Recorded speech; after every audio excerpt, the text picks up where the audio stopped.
cherche, toi seul est le désir de mon cœur et je vis pour t'adorer. Mon âme soupira près toi et mon esprit en moi te cherche. Toi seul est le désir de mon cœur et je vis pour t'adorer. Disons ça ensemble, mon âme soupire. Mon âme soupira près toi et mon esprit en moi te cherche. Toi seul est le désir de mon cœur et je vis pour t'adorer. Mon âme soupira près toi.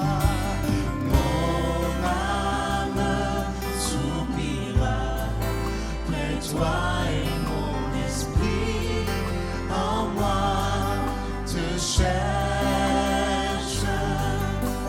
Toi seul est le désir de mon cœur et je vis pour t'adorer. Tu es mon bouclier, ma force, Seigneur. Tu es mon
mon âme soupire après toi. Mon âme soupira près toi et mon esprit en moi te cherche. Toi seul est le désir de mon cœur et je vis pour t'adorer. Comme toi, mon âme soupira après toi ce matin. Mon âme soupira près toi et mon esprit en moi te cherche. Toi seul est le désir de mon cœur et je vis pour t'adorer. Tu es mon bouclier.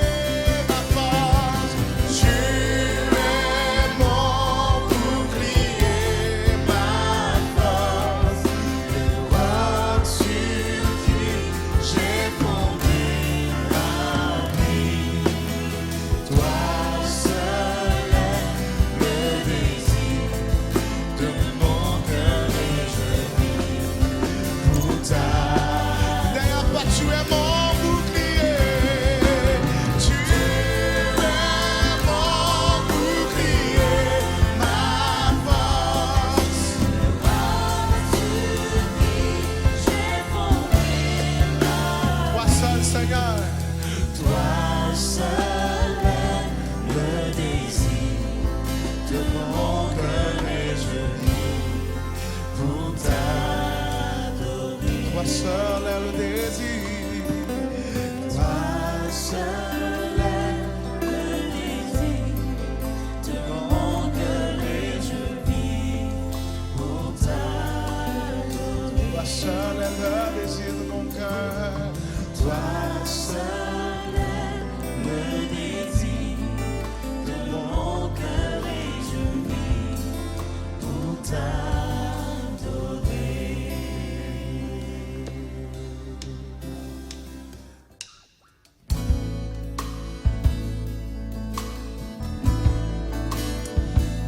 Alléluia, Alléluia, Jésus. Pendant un instant, nous pouvons commencer à élever nos voix vers notre Dieu. De là où tu es, chez toi, commence à élever ta voix ici. Et remercie le Seigneur pour sa bonté envers nous, pour sa miséricorde envers nous. Merci Seigneur pour tous ces chemins parcourus. Merci pour toutes les portes que tu as ouvertes. Merci parce que lorsque nous t'étions faibles, tu nous as relevés, tu nous as secourus. Merci parce que ton amour ne tarit jamais. Oh, élevons nos voix ensemble. Te louons, Seigneur. Merci pour ton amour, Seigneur. Oh, tu nous donnes la victoire. Tu relèves le faible. Oh, merci pour ta grâce envers nous, Seigneur. Merci parce que tu es bon envers nous, Seigneur. Merci pour ton amour qui ne tarit jamais. Merci pour ce que tu fais, Seigneur. Merci parce que ta grâce m'a secouru tant de fois. Je veux te dire merci, Seigneur. Dieu, tu es grand et digne de louange. Dieu, tu es grand et digne de louange. Dans la cité de Dieu, la ville sainte, joie de toute la terre.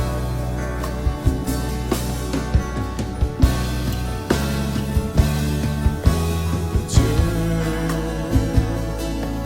tu es grand, toi qui nous donnes la victoire.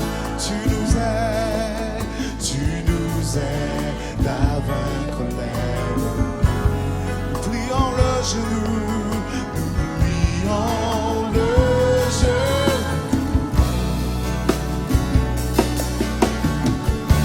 Seigneur, nous voulons élever ton nom. Seigneur, nous voulons élever ton nom.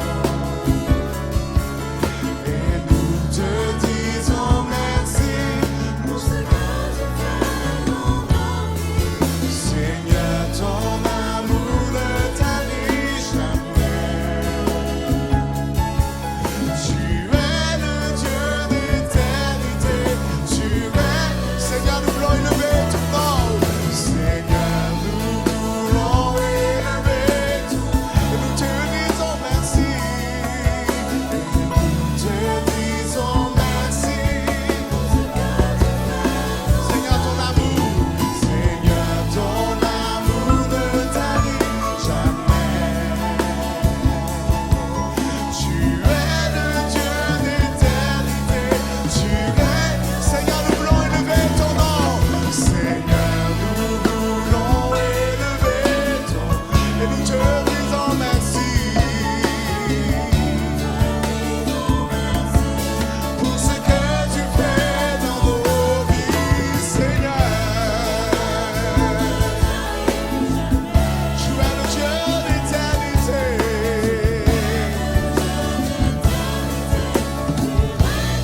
Sur la terre et dans les cieux.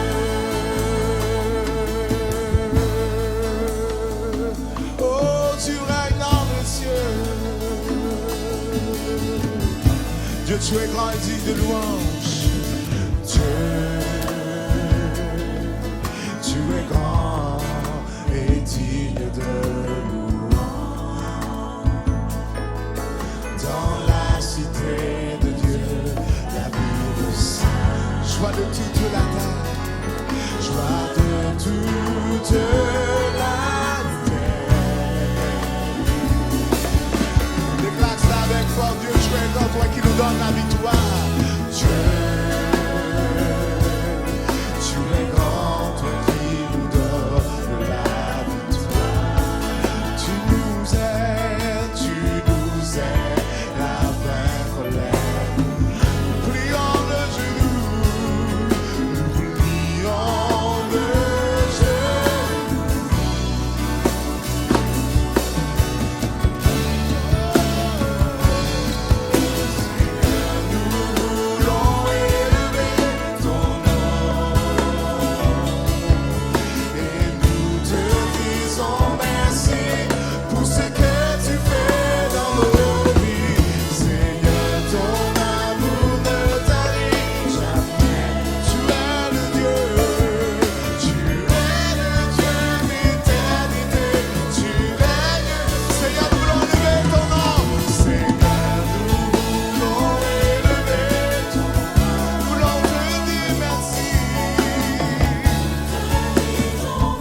commencer à lever nos voix chacun pour sa part et adorer le Seigneur, lui dire merci pour sa grâce.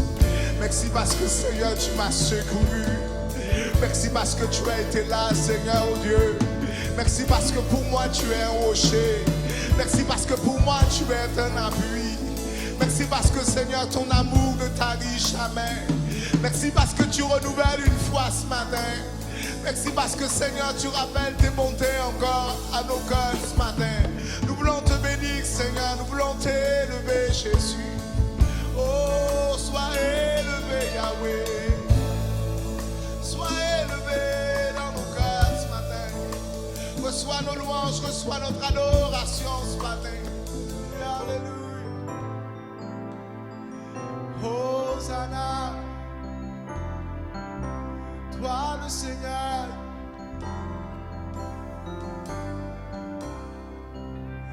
Les ténèbres ont reculé devant l'œuvre de la gloire, devant l'agneau immolé qui s'est sacrifié pour moi.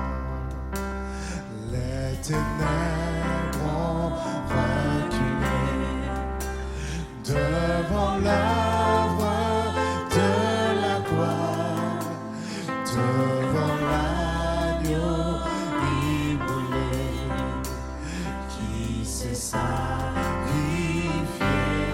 Que le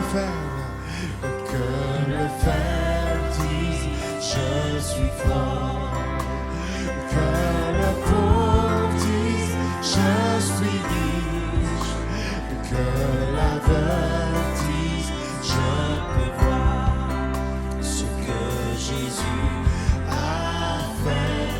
Les ténèbres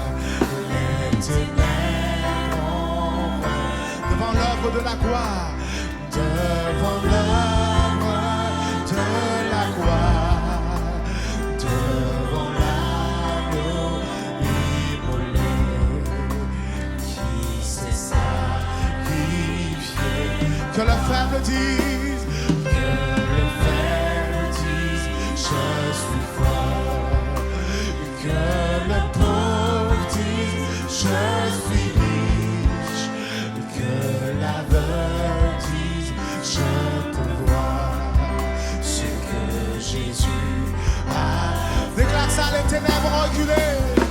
Les ténèbres ont reculé devant l'œuvre de la gloire, devant l'agneau qui s'est sacrifié, qui s'est sacrifié. Que le faible dit je suis fort, que le faible dit que le pauvre dise que je suis riche,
Bonjour à tous, nous sommes heureux de nous retrouver encore pour partager ce moment autour de la personne et autour de la parole du Seigneur. Que Dieu vraiment bénisse tous ceux qui nous écoutent, d'où que vous soyez, et que sa grâce nous inonde. Nous savons quel temps nous sommes, un temps particulier, mais nous savons que la grâce de Dieu est suffisante pour nous aider à traverser, quels que soient les temps, parce que le Seigneur, il est le Tout-Puissant. Je voudrais lire avec vous un texte dans la Bible. C'est dans la premier livre de Samuel, au chapitre 17, et les versets 11 et 24. Il est dit ceci: Saül et tout Israël entendirent ces paroles du Philistin, et ils furent effrayés et saisis d'une grande crainte. Et au verset 24, il est dit: à la vue de cet homme, tous ceux d'Israël s'enfuirent devant lui et furent saisis d'une grande crainte. Deux versets avec une même idée qui ressort et qui m'amène à présenter comme titre de ce moment de partage: refuse d'être esclave de la peur. Cette idée qui se dégage, c'est cette crainte dont furent saisis ces hommes d'Israël à la menace ou aux paroles d'un homme. Un homme qui voulait réduire Israël à la servitude. Et cet homme, c'est Goliath, et je vous encourage à lire tout ce chapitre du premier livre de Samuel, ce chapitre 17, pour que vous puissiez vous imprégner de cette réalité du combat qui devait se faire entre les Philistins et l'armée d'Israël. Les hommes d'Israël ont entendu les paroles d'un homme, cet homme appelé Goliath. Et nous aussi, nous entendons des paroles, nous entendons des informations, nous entendons des choses qui peuvent effrayer, qui peuvent comme vouloir nous maintenir dans une certaine peur. Parce que nous savons, je l'ai dit, en quel temps nous sommes, un temps de crise. Mais à travers l'exemple de David, le Seigneur voudrait que nous puissions relever ce défi, ne pas nous laisser devenir esclaves de la peur. Car Goliath disait, vous êtes les esclaves de Saül. Et Saül était dans le camp de ceux qui ont peur. Et Dieu se propose de nous permettre d'être dans le camp de ceux qui connaissent sa paix, qui trouvent en lui sa paix, à l'exemple de David. Comment David a vécu ce moment pour nous instruire encore aujourd'hui à travers son exemple? Tout d'abord, il y a trois choses que nous voulons considérer. Une disposition à obéir à l'autorité. Ça, c'est une chose. En second lieu, une dépendance à l'esprit, à l'onction du Seigneur. Et en troisième chose, demeurer dans sa victoire. Alors tout d'abord, cette disposition à obéir, à se soumettre à l'autorité. Dans cette expérience de David, au verset 16, la Bible dit ceci, de ce chapitre 17, le Philistin s'avançait matin et soir, et il se présenta pendant 40 jours. Isaïe dit à David, son fils, prends pour tes frères cet épha de grains rôtis et ces 10 pains, et cours au camp vers tes frères. Porte aussi ces 10 fromages au chef de leurs milliers. Tu verras si tes frères se portent bien, et tu m'en donneras des nouvelles sûres. Ils sont avec Saül et tous les hommes d'Israël dans la vallée des Térébintes, faisant la guerre aux Philistins. C'est le papa, Isaïe, le papa de David, et qui va choisir de l'envoyer pour avoir des nouvelles de ses frères, de ses enfants qui sont en guerre contre les Philistins. Isaïe signifie « l'Éternel existe », mais aussi signifie richesse. L'Éternel existe. L'Éternel, s'il existe, c'est qu'il est vivant. Et s'il est vivant, c'est qu'il est agissant. L'Éternel existe et aussi richesse. Il est celui qui est la richesse de ceux qui se confient en lui. Par conséquent, si l'Éternel existe, je ne peux pas concevoir ma vie sans lui. Je ne peux pas penser un instant, imaginer que Dieu ne voit pas ce que je fais, ne voit pas ce que je vis. L'Éternel existe. S'il existe, il est le Créateur. Et en tant que Créateur, il tient la vie de tous les hommes dans sa main. Si Dieu existe, il est celui qui mérite le respect, il est celui qui mérite l'honneur, il est celui qui mérite que l'on lui obéisse. Il est l'autorité suprême. Et Isaïe représente cette personne divine qui forme David à obéir toujours plus à Dieu son Père pour qu'ainsi il puisse servir toujours mieux ses desseins et sa cause. C'est pourquoi, bien plus tard, David va faire cette prière. « Ô Dieu, crée en moi un cœur pur, renouvelle en moi un esprit bien disposé. » C'est le psaume 51, verset 12 qui nous le dit. Un esprit bien disposé à se soumettre à lui obéir. C'est vrai que nous sommes dans un temps, dans un monde où l'homme a tendance à ne pas vouloir se soumettre à l'autorité. La Bible dit que viendra un temps où les hommes vont injurier les gloires. On a du mal à se soumettre à ce que l'autorité nous demande de faire. On voudrait faire comme bon nous semble. Et on voit les conséquences, car quand on défie l'autorité, on ne veut pas se soumettre, les conséquences sont douloureuses par la suite. Crée en moi un esprit, un cœur pur, un esprit, renouvelle en moi un esprit bien disposé. David le savait parce que ce qui a amené Dieu à rejeter le roi d'Israël, Saül, qui fait qu'il est dans le camp de ceux qui ont peur, puisqu'il est l'objet du rejet de la part de Dieu, c'est qu'il n'avait pas trouvé son plaisir à obéir à Dieu. Et le Seigneur lui dira, Dieu trouve du plaisir en quelqu'un qui se plaît à obéir à sa voix. Et Saül, il est celui qui avait préféré craindre le peuple. Je craignais le peuple. Samuel 15, 22 à 24. Je craignais le peuple. J'avais peur du peuple. Alors il a préféré plaire au peuple, quitte à désobéir à Dieu. Et c'est la raison pour laquelle on voit cet homme dans cette crainte face à un homme. Il a voulu plaire au peuple. Je craignais le peuple. Alors il va trembler devant Goliath. Il aura peur des conséquences qui pourraient arriver par rapport à cet homme que personne n'ose défier, n'ose affronter. Le Seigneur nous invite à ne pas avoir peur des hommes. Dans le livre des Actes des Apôtres, il est dit, il faut obéir à Dieu plus qu'aux hommes, plutôt qu'aux hommes. Il faut obéir à Dieu, il faut avoir cette crainte de Dieu. Puisque le Seigneur lui-même, il est celui qui se propose d'être avec nous quand nous sommes avec lui, quand nous voulons nous soumettre à sa voix.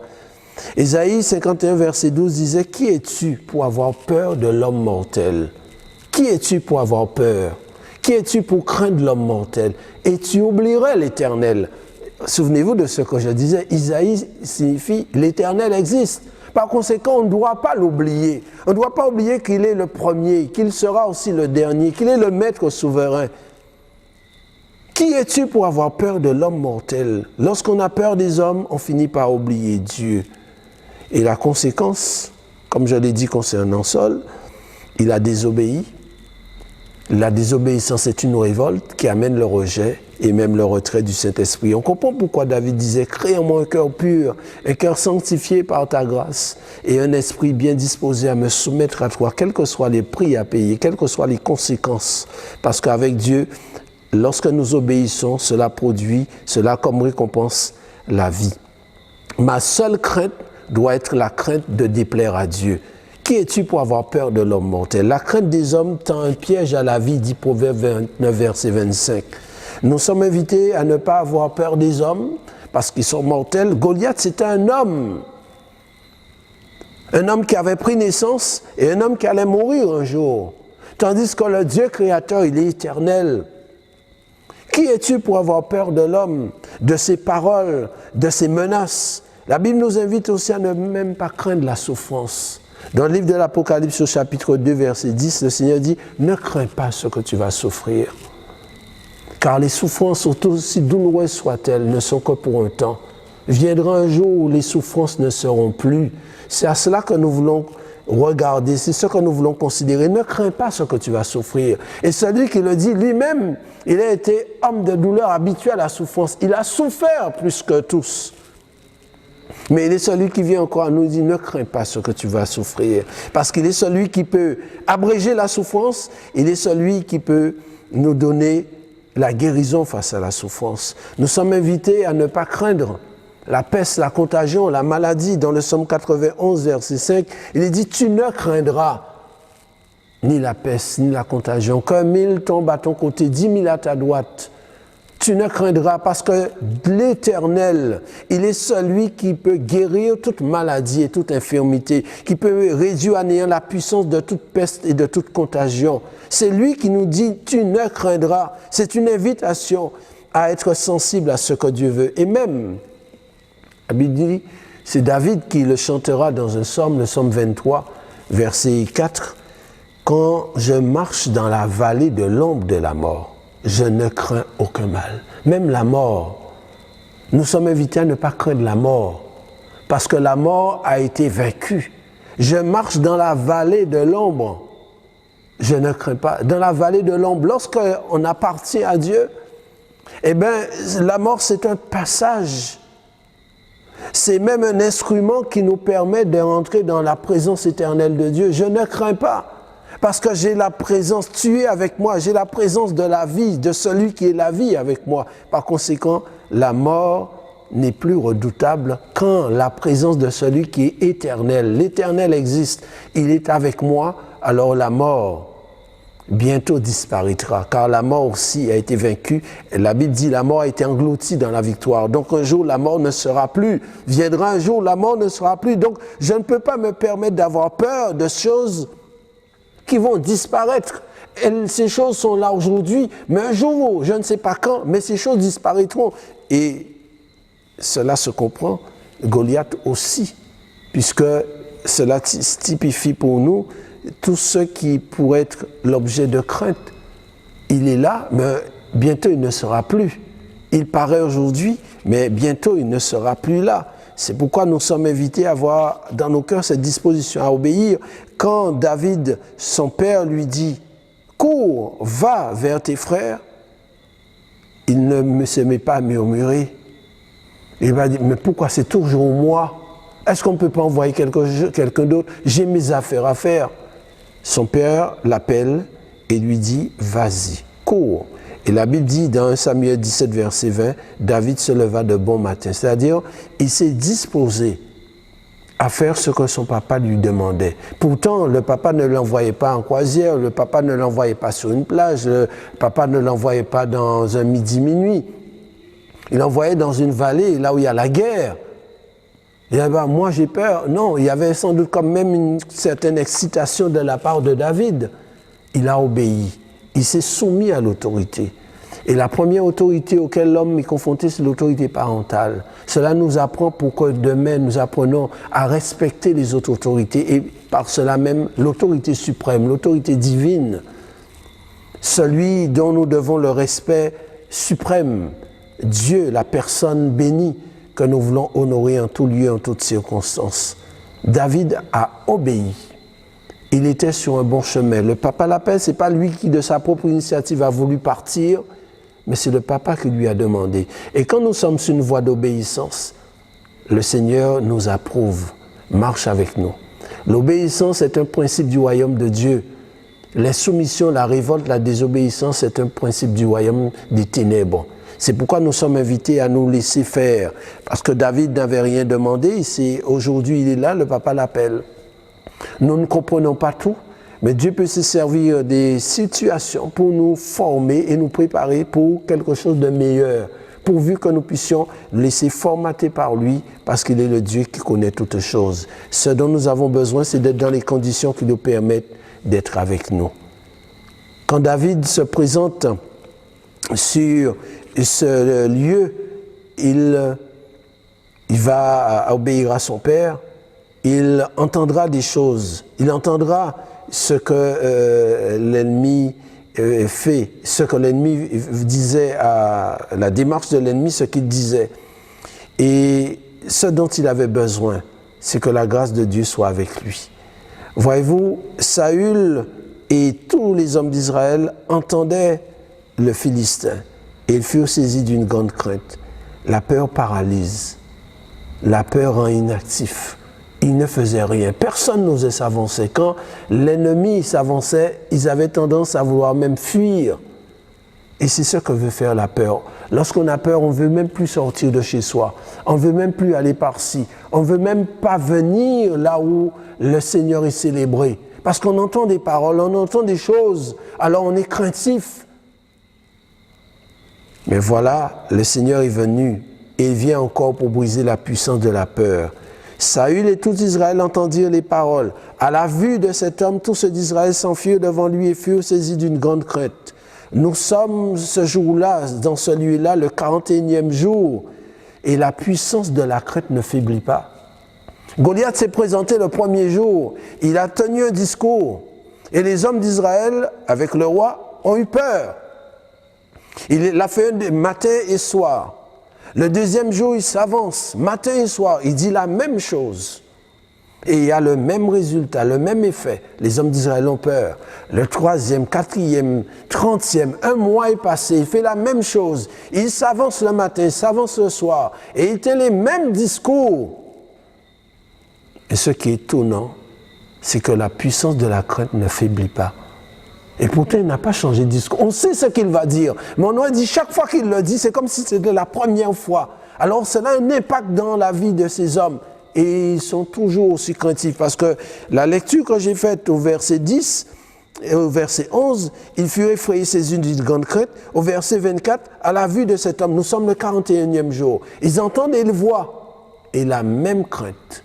On aurait pu penser que le 10e jour, on dit, ah, on sait de quoi il va parler, alors on n'a pas peur. Non, c'est la même chose. Ils furent saisis d'une grande crainte. Et ainsi, les hommes d'Israël sont toujours inactifs. Personne n'ose s'avancer. 41e jour, mais personne ne veut affronter. Alors que Dieu voulait trouver un homme. Et même Goliath dit, donnez-moi un homme. Et Dieu aurait pu saisir cet homme pour que ainsi Goliath ne soit plus.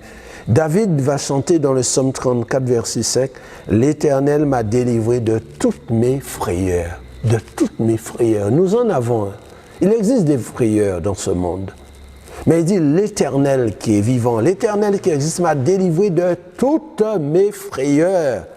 Il nous délivre de nos regards inquiets. Il dit dans le livre du prophète Ésaïe, au chapitre 41, verset 10, « Ne me promène pas des regards inquiets. Qu'importe ce qu'il y a autour de nous, parce que nous entendons, nous voyons, ne promène pas des regards inquiets. » Et le Seigneur Jésus lui-même, quand il est venu sur cette terre, il dira à plusieurs reprises, « Ne crains pas, ne crains pas. » Dans toute la Bible, il y a environ plus de 365 fois l'expression « ne crains pas », comme pour dire une expression pour chaque jour de l'année. Et l'année peut passer, il y a encore des paroles de ce genre.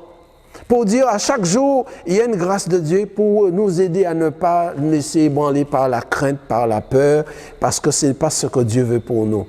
Il veut opposer à la crainte, il veut mettre sa foi, il veut que nous ayons sa foi. Le Seigneur Jésus, la Bible dit de lui, l'Esprit du Seigneur est sur lui, il a été oint pour proclamer aux captifs la délivrance. Évangile de Luc, chapitre 4, verset 18. Il a été oint, il a reçu la puissance de l'Esprit pour proclamer à ceux qui sont captifs de la peur, la délivrance, pour leur dire c'est possible de vivre dans la paix.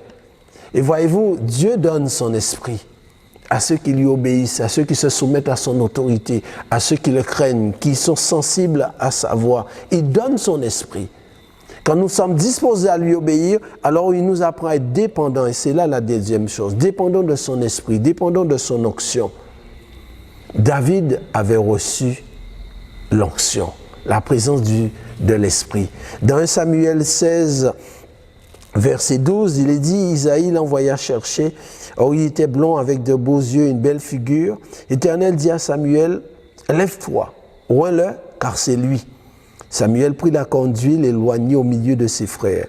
L'Esprit de l'Éternel saisit David à partir de ce jour et dans la suite. Amen. L'Esprit de l'Éternel. L'Esprit de Dieu, c'est une personne. L'Esprit de Dieu, ce n'est pas une puissance. L'Esprit de Dieu est Dieu.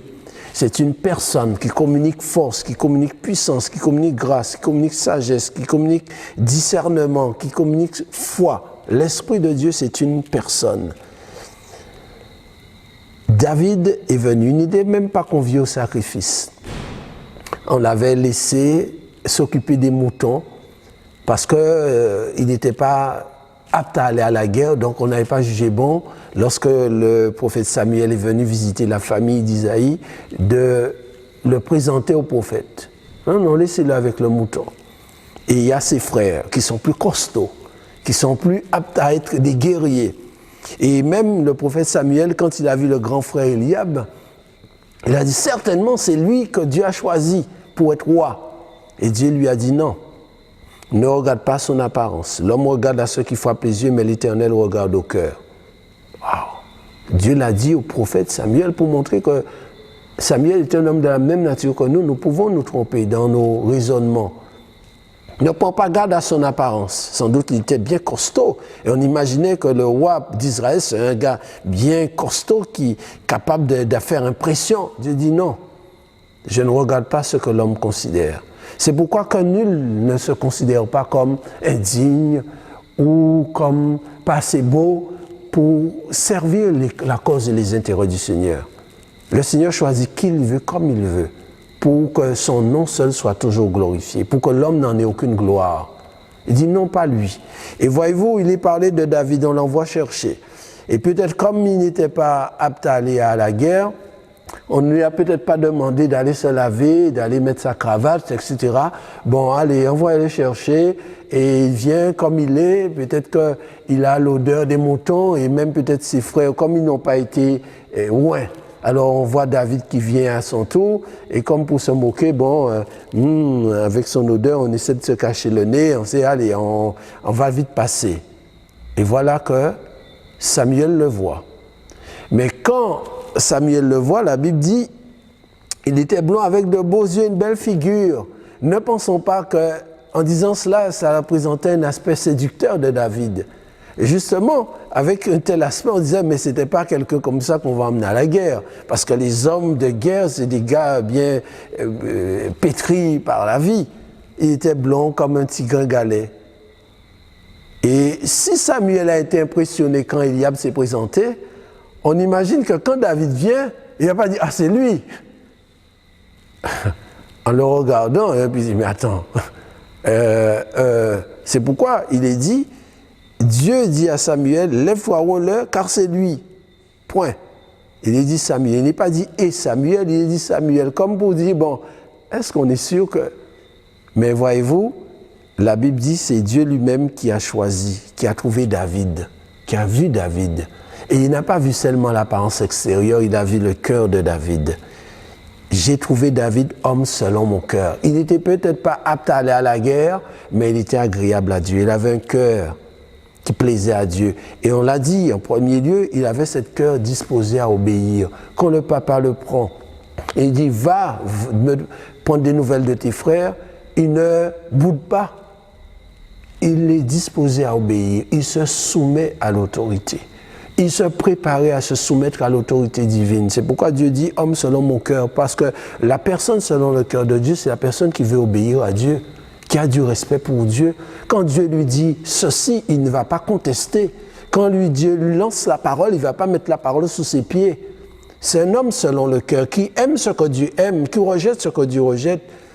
Et dans le psaume 89, verset 21, la Bible parle, c'est Dieu lui-même qui parle de David. « Je l'ai oint de mon huile sainte, je lui ai donné l'onction. » Verset 23, il dit « L'ennemi ne le surprendra pas. » Verset 24 de ce psaume 89, « J'écraserai devant lui ses adversaires. » Voilà l'appel de David, les paroles que Dieu a lancées sur lui, les paroles qui sont sorties de la bouche de Dieu pour cet homme, ce jeune homme, en lui donnant l'onction. L'ennemi ne le surprendra pas, quel que soit l'ennemi. Que ce soit des hommes ou des animaux, j'écraserai devant lui ses adversaires, tous ceux qui se dresseront contre lui. Et effectivement, David n'a pas perdu de bataille. Il a commis des erreurs, mais il n'a pas perdu de bataille. C'est la raison pour laquelle la Bible nous dit que c'est le Seigneur Jésus. Il nous dira dans l'évangile de Jean, chapitre 16, verset 7, « Il vous est avantageux que je m'en aille. Si je m'en vais, je vous enverrai la personne du Saint-Esprit. » Jean 16, verset 7. Il nous est avantageux de recevoir l'Esprit. Et c'est un avantage sur tous nos ennemis.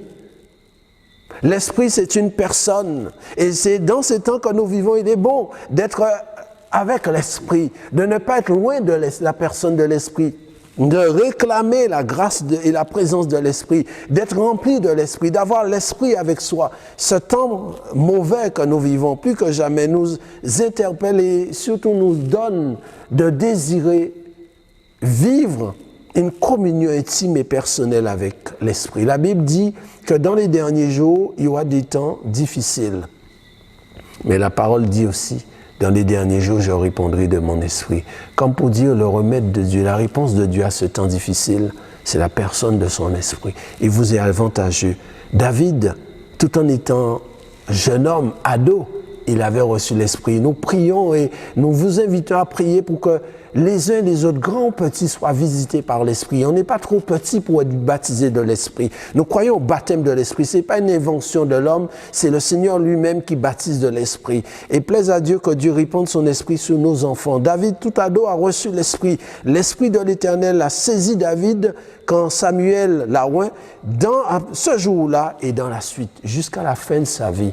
Il y avait cette présence. C'est pourquoi lui-même, il priait Dieu, ne me retire pas ton esprit, parce que j'en ai besoin. Les temps sont fâcheux, l'ennemi est réel, mais avec ton esprit, on pourra accomplir des exploits. Il dira au Seigneur, le Seigneur qui lui disait, j'ai été avec toi partout où tu as marché, avec toi je me précipite sur une troupe en armes. Le Psaume 18, verset 30. Avec mon Dieu, je peux franchir des murailles. Si une armée campait contre moi, eh bien, je n'aurais aucune crainte. Si une guerre s'élevait contre moi, je n'aurais aucune crainte. Parce qu'il savait qu'avec l'esprit, Dieu peut nous donner de faire des exploits.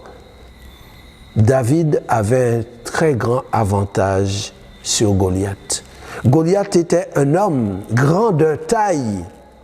David était petit. On dira même à David, tu es un enfant, comme pour vraiment le rabaisser. Tu es un enfant, lui c'est un homme, tu es un enfant, certes.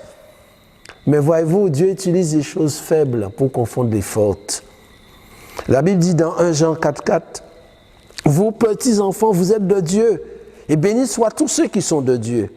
Et vous les avez vaincus parce que celui qui est en vous est plus grand que celui qui est dans le monde.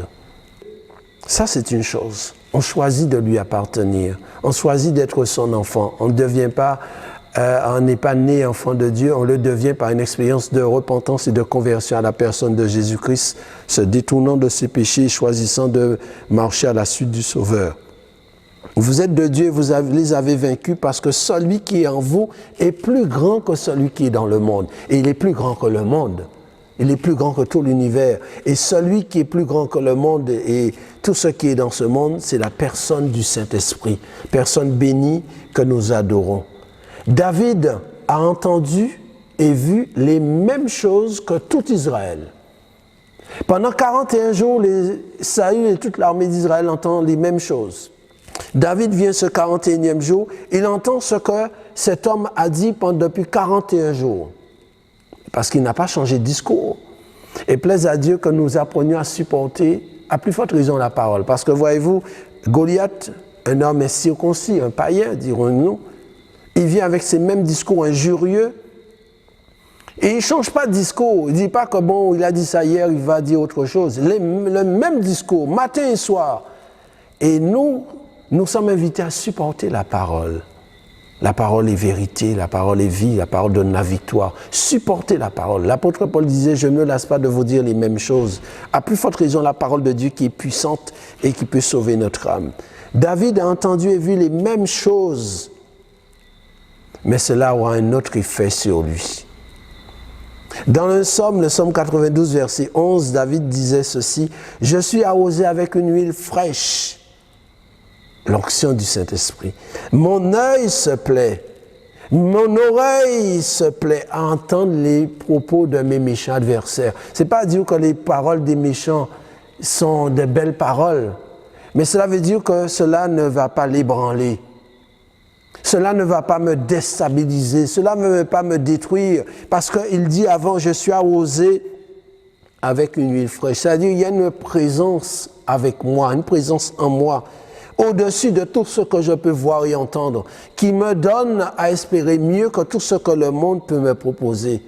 De ce fait, quand David entend les paroles de Goliath, quand David voit cet homme paraître, il est projeté dans une autre dimension. La réaction de David quand il voit cet homme, quand il entend cet homme parler, que fera-t-on? 1 Samuel 17, verset 26. Que fera-t-on à celui qui renversera cet homme? Alors que les autres étaient jusque-là impressionnés par cet homme. On voyait son armure, on voyait son apparence, on entendait son discours. Et quand David le voit, lui qu'on dit être un enfant, que fera-t-on à celui qui va triompher de cet homme? David entrevoit la victoire sur cet homme. Il entrevoit la victoire. Quand il entend et voit cet homme, pour lui, cet homme, c'est un mortel comme les autres, qui peut être vaincu comme n'importe quel homme. La Bible dit que la victoire qui triomphe du monde, la victoire qui triomphe du péché, la victoire qui triomphe du diable, c'est notre foi. 1 Jean chapitre 5, verset 4. Cette foi, c'est pas dire je crois, parce que la Bible dit les démons croient aussi. Mais c'est une foi qui est donnée par le Saint-Esprit, une foi spéciale, pour répondre à un besoin précis. Qu'est-ce que j'entrevois, moi, aujourd'hui, dans cette année, dans ce monde, dans ce siècle? Qu'est-ce que j'entrevois à travers les événements qui actuellement bouleversent notre planète? Pas seulement notre département, mais bouleversent notre planète. Qu'est-ce que j'entrevois? Est-ce qu'on a peur? Est-ce qu'on est impressionné? Oh, vous avez vu la puissance de ce mal? Vous avez vu la puissance de cette maladie? Non. Ce que je vois, ce que cela me fait penser, c'est que Jésus va revenir. C'est que la délivrance définitive de la présence du péché est à venir. Bientôt, par rapport à ce que nous vivons, ce que la planète connaît, cela ne me dit que bientôt, un jour, il n'y aura plus de maladies, il n'y aura plus de microbes, il n'y aura plus de morts, il n'y aura plus de diable, il n'y aura plus d'infirmité. Bientôt viendra ce jour où ce sera une joie éternelle, il n'y aura plus d'hôpitaux, il n'y aura plus d'asile. Voilà ce à quoi cela me fait penser. C'est cette foi spéciale qui nous transporte au-delà de ce que nous voyons actuellement et qui nous permet de considérer ce que Dieu a promis. La Bible dit dans 1 Corinthiens 12, verset 7, « La manifestation de l'Esprit est donnée, la parole de sagesse, la parole de connaissance, et il est dit la foi. » Par le même esprit. L'esprit communique la foi. Quand l'esprit accorde cette portion de foi, alors une profonde certitude s'installe en nous. Et nous sommes persuadés que Dieu va accomplir telle chose. Et c'est pourquoi lorsque David se présente devant Goliath, dans ce premier livre de Samuel, au chapitre 17, verset 46, il dit « Aujourd'hui, l'Éternel te livrera entre mes mains. » L'Éternel, il est persuadé, l'Éternel te livrera entre mes mains, je t'abattrai et je te couperai la tête. Aujourd'hui, je donnerai les cadavres du camp des Philistins aux oiseaux du ciel et aux animaux de la terre. Et toute la terre saura qu'Israël a un Dieu. Et toute cette multitude saura que ce n'est ni par l'épée, ni par la lance que l'Éternel sauve, car la victoire appartient à l'Éternel et il vous livre entre nos mains. Il est persuadé que Dieu va accomplir quelque chose. Aujourd'hui, comme pour dire, si cela ne va pas prendre des jours et des jours, aujourd'hui, voyez-vous, lorsque la grâce de Dieu nous saisit par la communication de cette foi, eh bien, le langage est différent. Les hommes d'Israël avaient un langage de peur, mais quand David vient, son langage est différent, à tel point qu'il sera remarqué, on l'entendrait, il sera remarqué, on va le présenter au roi. Le comportement aussi est différent. Son frère va lui chercher querelle, son grand frère, au verset 30, en lui disant « Mais qu'est-ce que tu fais là? On voit le petit frère qui vient. Mais attends, pourquoi tu es venu là? » Il va s'enflammer de colère. Et David va se détourner de lui. David ne va pas entrer dans les querelles. Il n'est pas bon, il n'est pas convenable qu'un serviteur de Dieu, qu'un esclave de Jésus ait des querelles, cherche des querelles. Il évite d'entrer dans ces choses-là. Il cherche à protéger l'onction qui est sur lui. Et puis, on pensait qu'il y avait une certaine jalousie. David a été loin, pas lui. Donc, on n'apprécie pas sa présence. Mais David n'entre pas dans ce jeu-là. Il protège l'onction qu'il a reçue. Il ne cherche pas à se défendre. Mais c'est papa qui m'a amené. Il m'a demandé de venir, pardon. Non. il se détourne, il évite. Ce n'est pas le moment. L'ennemi, ce n'est pas son frère. L'ennemi, c'est Goliath. On ne se trompe pas d'adversaire. On ne cherche pas des chicanes à l'intérieur, des guerres intestines. Il veut protéger la présence de l'esprit qui est sur lui. La Bible dit dans Éphésiens 4, 29, « Qui ne sorte de notre bouche aucune parole mauvaise, aucune parole méchante, encore moins mensongère. N'attristez pas le Saint-Esprit de Dieu par lequel vous avez été scellés pour le jour de la délivrance. » Le jour de la délivrance, c'était ce jour-là. Le jour de la délivrance, c'est aujourd'hui. Puisque hier n'est plus, demain n'est pas encore là. Et nous avons besoin de l'Esprit aujourd'hui, pour les besoins d'aujourd'hui. C'est pourquoi la Bible dit que toute colère, que toute clameur, que toute amertume disparaissent du milieu de nous. Parce que ce n'est pas l'Esprit qui produit ces choses en nous. David s'est dégagé des pièges du diable. Il n'est pas entré, il n'est pas tombé dedans. Son frère lui cherche querelle, son frère est enflammé de colère. Alors que Goliath défie l'armée d'Israël avec des injures, ça n'enflamme personne de colère. Et David qui vient, qui donne des paroles pour encourager, et le frère est en colère, la colère est mal placée. David avait été loin, et l'Esprit lui avait communiqué la foi. Et le but de la foi que l'Esprit communique, c'est d'édifier le corps de Christ. Quand David se présente devant les hommes d'Israël, avec ses frères aussi, au chapitre 17, verset 32, il dira ceci, David dit à Saül, que personne ne se décourage à cause de ce Philistin. Par le don de foi, Dieu vient au secours de notre faiblesse. Que personne ne se décourage. On imagine toute l'armée d'Israël aussi est là en train d'entendre ce que David dit. Que personne ne se décourage. Il n'est pas là pour faire des partis pris.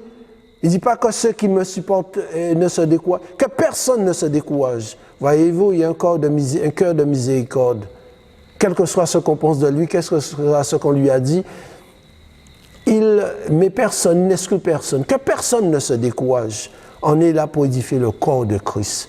Quand Dieu nous visite, quand l'Esprit de Dieu nous saisit, ce n'est pas pour nous-mêmes, pour notre gloire, mais c'est pour le corps, pour édifier le corps de Christ, pour que le corps puisse être comme Dieu veut qu'il soit, pour que le corps soit restauré, renouvelé, rafraîchi, rempli. Saül, quand David est devant lui, il dit « Tu ne peux pas aller te battre avec lui, tu ne peux pas. Tu ne peux pas seul aller te battre avec lui. » D'accord. Mais voyez-vous, David n'était pas seul. David avait une personne avec lui. C'est pourquoi nous sommes invités à réclamer à Dieu la présence de l'Esprit pour l'œuvre à laquelle il nous appelle. Donne-moi l'onction pour l'œuvre à laquelle tu m'appelles. Donne-moi l'onction pour les temps que je traverse. Donne-moi cette onction pour aujourd'hui. À chaque jour suffit sa peine, disait le Seigneur. Mais à chaque jour aussi suffit son onction. On en a besoin. Dans le premier livre de Chroniques, au chapitre 12, verset 32, il est dit qu'il y avait une tribu, la tribu d'Issachar. Il fallait rendre David pour roi. La Bible dit que parmi toutes les tribus, les 12 tribus, elle seule, il est dit d'elle, elle avait la connaissance du discernement des temps pour reconnaître ce que devait faire Israël. Elle avait l'intelligence des temps pour dire que lorsque nous cherchons les choses de Dieu, Dieu est prêt à nous les communiquer. En quel temps nous sommes, nous avons besoin de l'intelligence de Dieu pour comprendre ce que nous devons faire, pour comprendre qu'est-ce que Dieu veut nous dire à travers ce temps, ce discernement. Il y a ce géant devant nous, ce géant comme devant David. Les géants d'aujourd'hui doivent tomber avec l'onction d'aujourd'hui. Saül disait à David de prendre son armure, de prendre son épée, de prendre son casque. Quand David met ces choses, il dit « Je ne suis pas habitué. On ne va pas chercher à copier l'onction d'hier. Ah si un tel était au milieu de nous. » Aujourd'hui, les défis de nos jours se lèvent avec la grâce que Dieu nous accorde pour aujourd'hui. Je n'y suis pas habitué. Pourtant, Goliath, lui, il est armé, il a un casque, il a épée, il a bouclier. Mais c'est comme ça qu'on doit aller se battre avec lui. Je n'y suis pas habitué. Alors, avec quoi tu vas aller? Eh bien, c'est qu'il n'est pas seul, il y a l'Esprit de Dieu. Et l'Esprit de Dieu l'amène à prendre avec lui, dit la Bible, il va prendre avec lui au verset 40 de ce chapitre 17, il prit en main son bâton. Son bâton. On s'appuie sur un bâton pour marcher. Le bâton nous sert d'appui. Dans le Psaume 23, verset 4, il dit « Quand je marche dans la vallée de l'ombre de la mort, ta houlette et ton bâton me rassurent. » Ta houlette et ton bâton, c'est mon réconfort, c'est ma consolation. Ta houlette et ton bâton me rassurent. Qu'est-ce qui nous donne de l'assurance? Qu'est-ce qui nous rassure? Eh bien, c'est notre confiance en Dieu. La foi est une ferme assurance des choses qu'on espère, dit Hébreux chapitre 11, verset 1. Avec toi, je me précipite sur une troupe en marche. Avec toi, mon Dieu, je saute une muraille, Psaume 18, verset 30. J'ai cette assurance que mon Dieu ne me laissera pas. Il ne m'abandonnera pas. Il a promis d'être avec moi et il sera avec moi. Alors c'est sur lui que je m'appuie. Sa présence suffit, moi. Quand bien même on est seul, si on est seul avec Dieu, on a la majorité. Il prend en main son bâton qui nous rappelle qu'il y a quelqu'un sur qui je m'appuie. Il est une personne. Ce n'est pas un bâton, c'est une personne. C'est Dieu lui-même. Il est dit qu'il choisit dans le torrent 5 pierres polies. Il va entrer dans le torrent après. Il rentre, ses pieds sont dans le torrent. On imagine peut-être David qui se lave le visage, qui peut même boire un peu d'eau. Mais surtout, ce torrent qui coule avec force, avec puissance. Il rappelle que Dieu est pour nous un torrent. Dieu est un torrent d'amour. Il est celui qui nous aime. Et parce qu'il nous aime, il ne peut pas nous oublier. Il est ce torrent de grâce. Nous n'avons aucun mérite, mais il est toujours prêt à nous faire grâce. Il est le Dieu de toute grâce. Il est le torrent de fidélité. David dira, l'Éternel qui hier m'a délivré, me délivrera encore, parce qu'il est celui qui ne change pas. Il est le torrent de sagesse. Sa sagesse est infiniment variée. On ne peut sonder son intelligence. Ses ressources sont infinies. Le prophète Ézéchiel, il était confronté à un torrent, il disait, c'est un torrent que je ne pouvais pas traverser. Effectivement, on est homme. Et Dieu est infini. Donc on ne peut pas sonder son intelligence. Ses ressources sont infiniment variées. On ne peut pas dire Dieu va faire comme ça, Dieu va faire comme ça. Il est infini dans ses moyens d'action. Le fils de David, le Seigneur Jésus, l'évangile de Luc au chapitre 6, verset 12 nous dit qu'il aura un jour à choisir des pierres vivantes, des hommes, pour bâtir l'église. Et qu'est-ce qu'il va faire pour cela? Il va prier. Il va prier. Alors ce torrent était là, puisque David, lui, il rentre dans les torrents, il va choisir, il va prendre le temps. Il a la possibilité d'avoir une quantité de pierres devant lui. Il prend le temps, il considère une pierre, non, celle-là n'est pas selon mon goût, alors il va déposer, il va choisir des pierres, il prend le temps. C'est pourquoi nous sommes invités, nous avons besoin de prendre le temps, de puiser en Jésus tout ce dont nous avons besoin. Un homme disait, toutes mes sources sont en toi. Je l'ai dit et je le redis, en Chronique 17, verset 8, Dieu a dit à David, j'ai été avec toi partout où tu as marché, je t'ai pris derrière les brebis. Donc par conséquent, quand il se présente devant Goliath, Dieu est avec lui. Puisque Dieu est avec moi, je dois prendre le temps d'être avec lui, quelle que soit la pression ou l'urgence du moment. Il est avec moi, alors à moi de m'arrêter et de lui parler, de m'adresser à lui à tout moment de la journée. Parce qu'il ne m'abandonne pas une seconde. Et à tout moment, il peut m'entendre. Et à tout moment, il peut me parler. David disait dans le Psaume 20, verset 8, « Ceux-ci s'appuient sur leurs chars, ceux-là sur leurs chevaux. Nous invoquons le nom de l'Éternel, notre Dieu.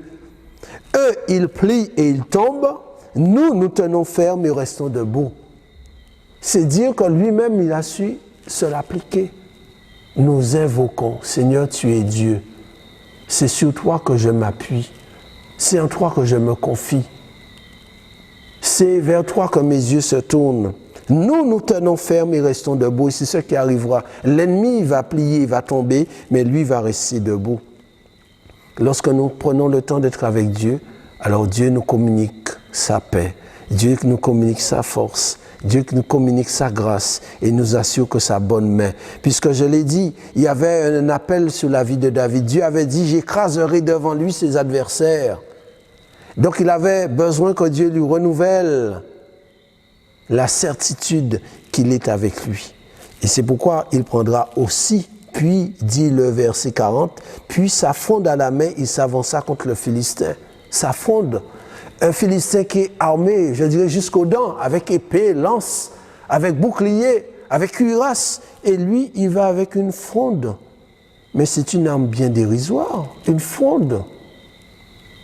Et c'est pour ça qu'on imagine dans le camp des Philistins, quand on entend, puisque leur héros, c'est Goliath, ils ont confiance en leur héros, et leur héros qui défie l'armée d'Israël qui n'avance pas d'un pas, et c'est Goliath qui s'avance. On imagine les autres hommes du camp des Philistins, ils sont tellement confiants, alors ils s'occupent d'une certaine manière, puisqu'ils savent que personne ne peut renverser leur héros. Alors, et puis, ils entendent quelques encouragements, quelques bruits, parce que quelqu'un s'est dégagé du rang d'Israël. Alors, qu'est-ce qui se passe chez les Hébreux? Ah, un homme, ben oui, venez voir les gars, il va y avoir de la bagarre. Un homme, où il est? C'est lui? Mais soyons sérieux. Lui? Oh là là là là là là. Et même Goliath, quand il voit David, il dit, mais attendez, c'est lui qu'on m'envoie? Bien dérisoire, une fronde. Il dit, tu viens contre moi avec bâton? Mais c'est quoi ça? Mais voyez-vous, cette fronde, symbole de l'humilité. L'humilité. David va chanter dans le psaume 44, verset 7. Ce n'est pas en mon arc que je me confie. Ce n'est pas dans mon épée que je me confie. Mais c'est toi qui nous délivres et qui confonds ceux qui nous haïssent. Nous nous glorifions en Dieu chaque jour. Et quand nous nous glorifions en Dieu, alors Dieu se glorifie en ceux qui se sont glorifiés en lui. Dans le psaume 33, verset 16, il dit, ce n'est pas une grande force qui délivre le héros. Ce n'est pas une grande force, ce n'est pas une épée, ce n'est pas les muscles, ce n'est pas une grande force.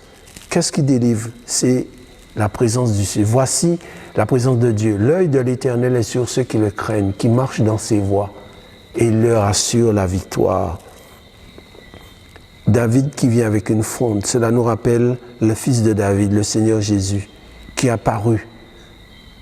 La Bible dit dans Ésaïe 53, verset 2, il s'est élevé comme une faible plante, méprisée, abandonnée. On n'a fait de lui aucun cas. C'est comme s'il n'y avait pas de lui. On n'a fait de lui aucun cas. Et pourtant, c'est lui, le Seigneur Jésus, le Christ de l'Évangile, qui va pousser le plus grand cri que l'univers ait jamais entendu. Un cri qui va déchirer les cieux. Un cri qui va faire en sorte que le voile du temple va se déchirer, que la terre va trembler.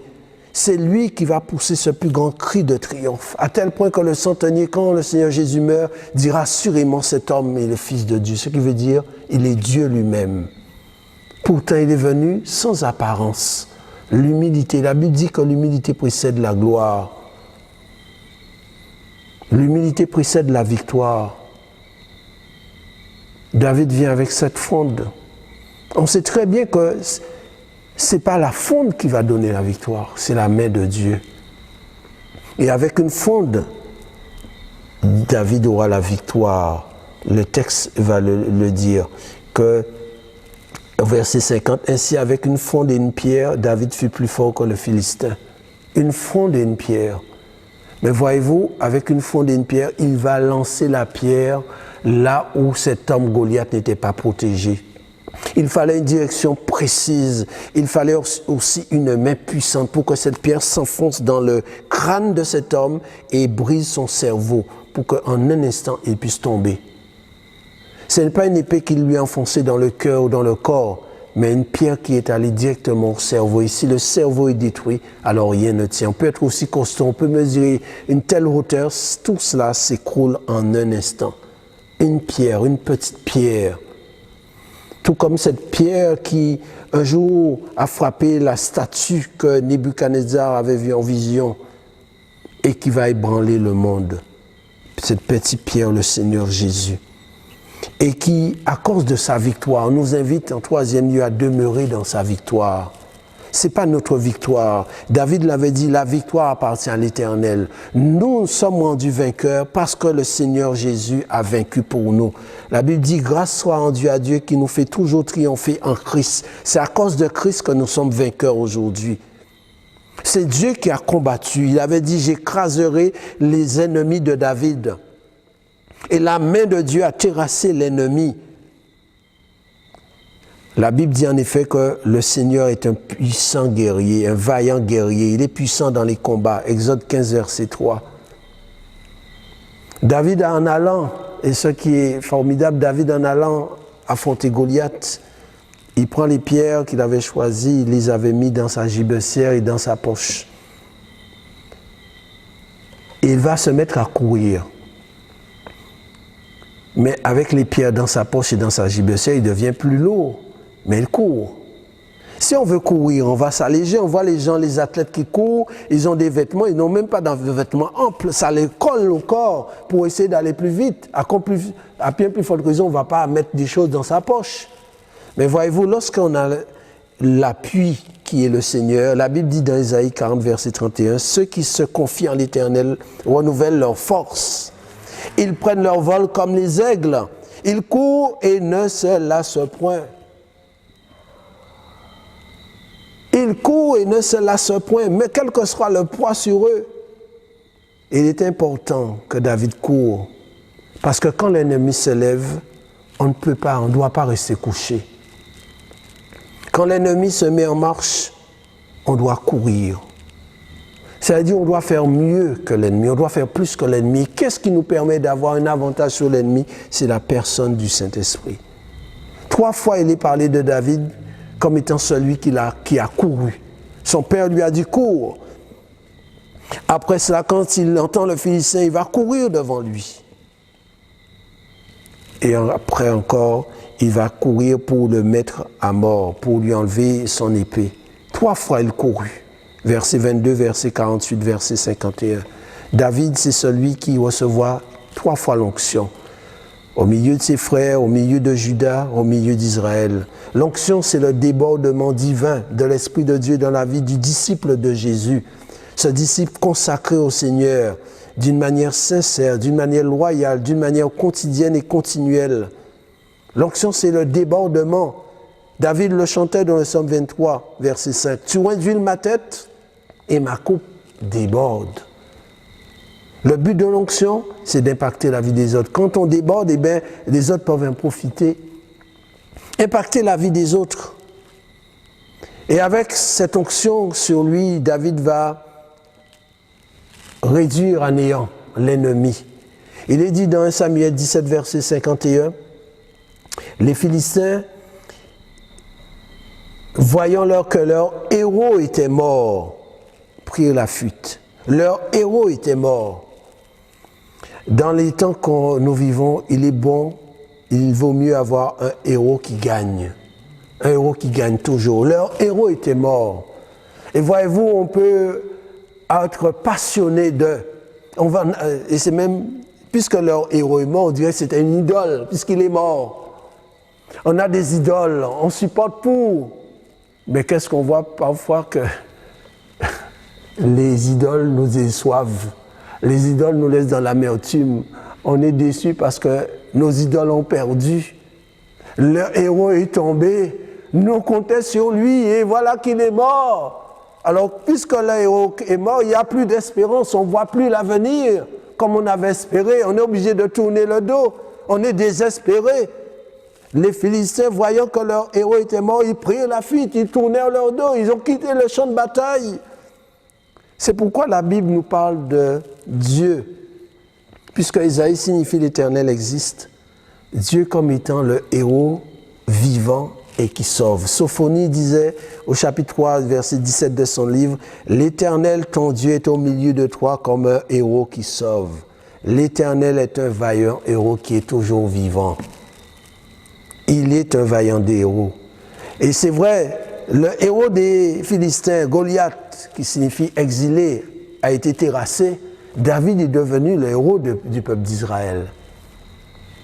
Et c'est cette bataille qui le rendra célèbre jusqu'à maintenant. Mais nous savons que David un jour est mort. Il n'est plus là. Mais béni soit Dieu, nous avons le fils, le rejeton de David, le fils de David, le Seigneur Jésus, qui lui aussi a fait encore mieux que David. David a renversé Goliath, mais lui, le fils de David, il a vaincu le diable, il a vaincu le monde, il a vaincu le péché, il a même vaincu la mort, il a vaincu tous ses ennemis. Il est celui qui nous sauve. David a vaincu Goliath, mais aujourd'hui, David ne peut rien faire. Pour moi, il est mort lui-même. Mais le Seigneur Jésus, le fils de David, il est vivant. Il est passé par la mort, il est ressuscité. Par conséquent, il peut me sauver parfaitement. Il peut me sauver de la présence du péché. Il peut me sauver de la puissance du péché. Il peut me délivrer de la puissance des ténèbres. Il peut me sauver du diable. Il peut me sauver de la maladie. Il peut me sauver de l'infirmité. Il peut me sauver du virus. Il peut me sauver de ce monde avec sa puissance, avec son arrogance. Il peut même me sauver de la mort. Il est vraiment mon héros. Ce n'est pas un héros qui est resté dans la tombe. Il est ce héros qui est parti s'asseoir à la droite de la majesté divine. C'est pourquoi nous sommes invités à pousser des cris. Parce que lorsque les enfants d'Israël ont vu que le héros des Philistins est mort, ils vont pousser des cris. Alors nous aussi, même si les temps sont fâchés, nous pouvons pousser des cris de joie. La Bible nous invite à louer le Seigneur, à nous prosterner devant lui, à chanter ses louanges, même si la terre est bouleversée. Je veux conclure en disant ceci. David fut le héros de son peuple.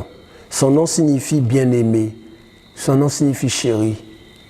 Mais aujourd'hui, nous n'avons pas David. David, il a été enseveli. Mais nous avons le fils de David. Si David, son nom signifie bien-aimé, le fils de David, il est le fils bien-aimé. Celui qui nous a tant aimés, qui a donné son sang précieux pour nous, afin qu'en croyant en lui, nous ne périssions pas éternellement, mais que nous ayons la vie éternelle, comme dit l'évangile de Jean, chapitre 3, verset 16. Le fils bien-aimé, qui m'a aimé et s'est livré lui-même pour moi. Cela, David ne l'a pas fait. Mais le Seigneur Jésus, lui, l'a fait. Le fils de David l'a fait. Et il est vivant. Et aujourd'hui encore, il veut me donner sa présence et me communiquer sa puissance. Il est celui qui a fait mieux que David. David a vaincu Goliath, mais lui, le Seigneur, il a vaincu le serpent ancien. C'était une parole du Seigneur dans le jardin d'Éden. La postérité de la femme écrasera la tête du serpent. Et ce que David a fait, c'était un type de ce que le Seigneur allait faire pour l'éternité. Renverser l'œuvre des ténèbres. Voilà pourquoi nous pouvons dire, comme l'apôtre Jean l'a écrit dans le livre de l'Apocalypse, le Seigneur Jésus est celui qui nous aime, qui nous a délivrés de nos péchés par son sang, qui nous a donné la victoire sur l'ennemi, qui nous donne de ne pas avoir peur de notre vie, de ne pas aimer notre vie jusqu'à craindre la mort, parce que le Seigneur a renversé pour toujours l'ennemi de nos âmes. Lorsqu'il est passé par la mort et 3 jours après, il est ressuscité. Et après sa résurrection, la Bible dit pendant 40 jours, il va se présenter aux disciples et il va s'entretenir avec eux. De quoi ?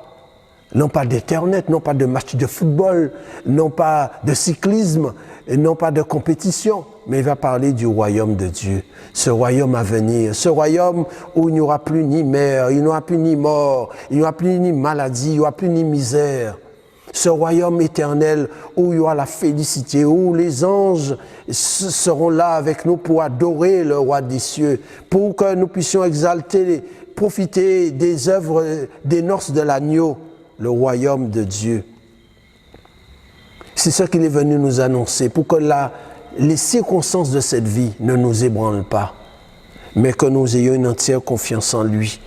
Après 40 jours, il est monté, le 41e jour, il est monté s'asseoir à la droite de la majesté divine. La Bible dit dans 1 Pierre 3, 22, il est à la droite de Dieu, le Seigneur Jésus, le Fils de David. Les anges, les autorités et les puissances lui ont été soumis. Et l'apôtre Paul vient encore plus attester ces choses dans Éphésiens 1, 21, il est dit, il est au-dessus de toute domination, de toute autorité, il est au-dessus de tout nom qui peut être nommé. Alors quel que soit le nom de virus, le nom de maladie, cette année ou s'il y a encore l'année prochaine, etc., de tout nom qui peut être nommé, Jésus est au-dessus d'eux. Par conséquent, tout est soumis à son autorité. Il a toute puissance sur toute chose. C'est lui que nous devons craindre, c'est lui que nous devons respecter et sans lui que nous devons trouver notre joie. La Bible dit, dans Apocalypse 19, verset 6, « Réjouissons-nous, le Seigneur est entré dans son règne, réjouissons-nous et soyons dans l'allégresse.